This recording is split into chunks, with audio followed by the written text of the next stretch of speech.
Shashi, welcome to Edinburgh. It's Thank wonderful to have you here, and I know you've got a very busy day today, but on behalf of the Age of Scotland Institute, I welcome you.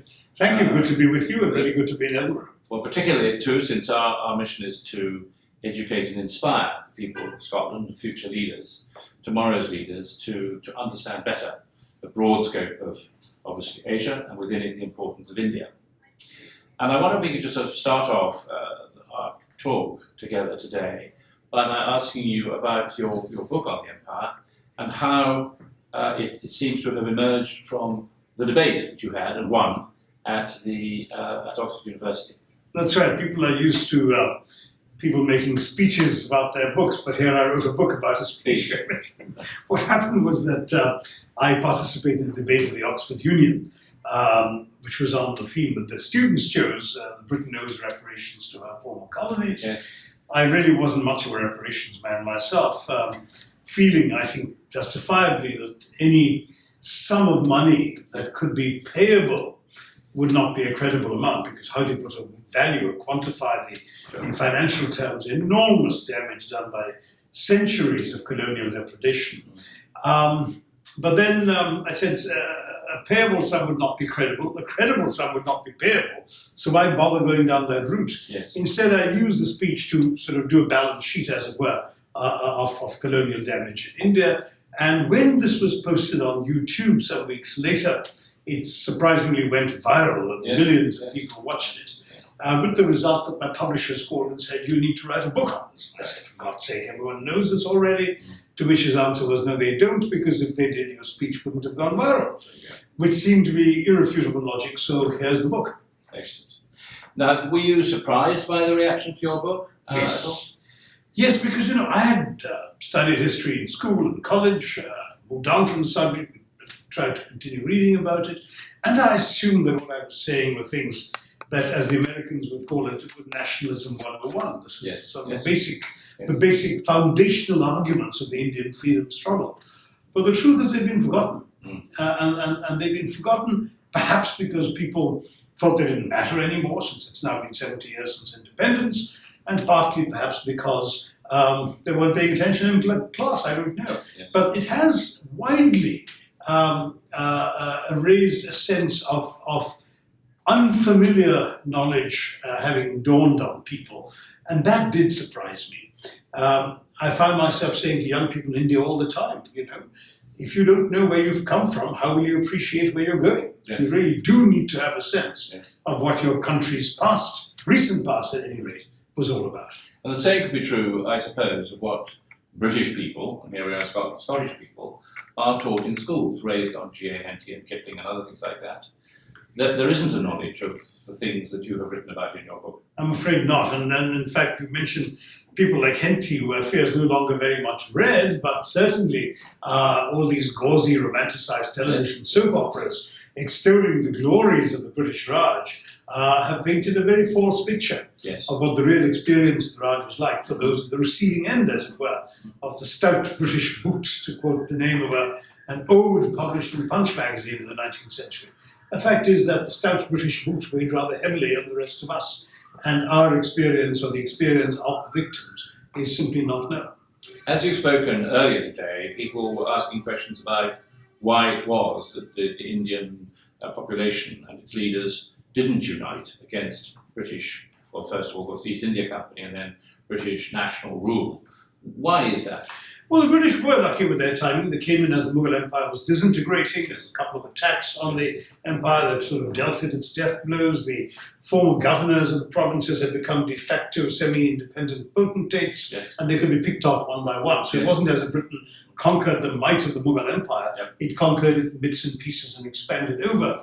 It did have, of course, very agile and superior military methods, perhaps not technology or weaponry, which were more or less the same on both sides, but the way in which it was deployed was better under the Brits. And then there was a great deal of Indian complicity. First of all, there was betrayal and venality and cupidity within each of these various Indian forces, and secondly, there was undoubtedly a lot of cooperation with the Brits by various Indians who personally stood to benefit from British rule.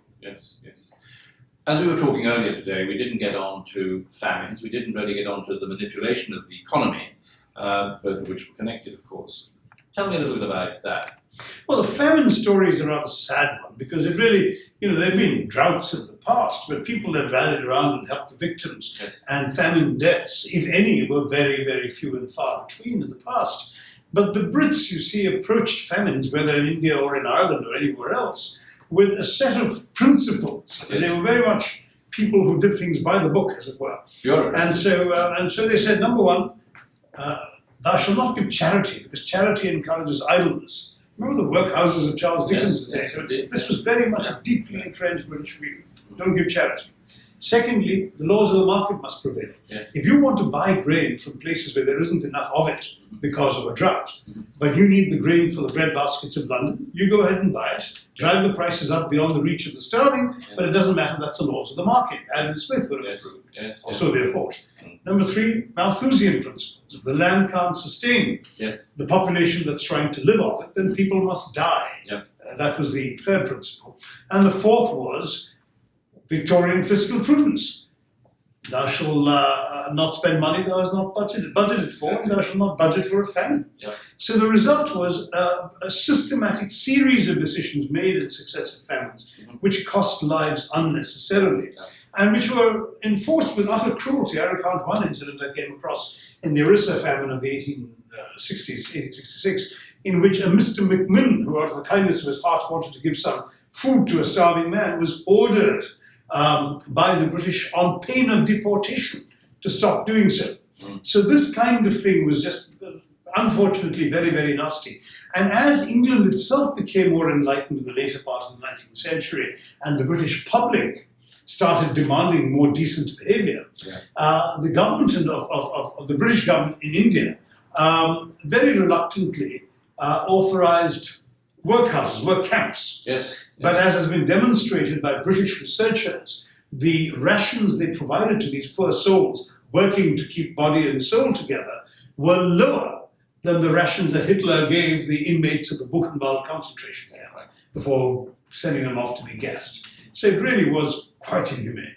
Tell me, with all this having happened as it has, Indian attitudes towards the British now, the question of, I think you might have said, the extent to which an apology should be given, as almost a precursor to be able to engage going forward in a profitable and meaningful future together. No, I do want to keep the past separate from the present, honestly. I think that, as I said during our talk today, an apology would be a very fine thing to do. Others have done it, notably Willy Brandt in Poland, Justin Trudeau in the Canadian Parliament, to the people of India. So the fact that the British have never apologized is a shame, at least for the atrocities, at least, where even objective British historians will concede that an apology is due. It seems to me that that would be a good thing, but it should not be a precondition or a precursor, because I do believe we have to look beyond the past. I mean, today, India and Britain are economies of roughly the same size. Their relationship is that between two sovereign equal countries. I don't need to approach the British with a chip on my shoulder, and I certainly should not, I think, impose such a precondition. At the same time, as we've talked earlier about the importance of history, India is a forgive and forget culture. Though in my book I've been basically arguing to Indians, forgive but don't forget. Still, it's a bit shame-making, to put it mildly, that Britain has forgotten so quickly. That you can do A-levels in history in this country without learning a line of colonial history. There's a whole contribution to building up the Britain of today that was made by the colonies, by the wealth of the colonies and the labor of the colonies, which is now completely forgotten, obscured, or brushed under the carpet.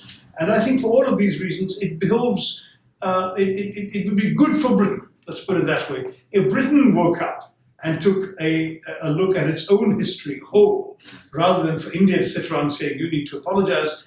I say, as an individual Indian, it would be good for you if you did indeed apologize. But whatever the readers of your books may say, or some of your critics, what you have given us is a very strong wake-up call to understand what has happened in the past, to take a deep breath and move forward together in the future.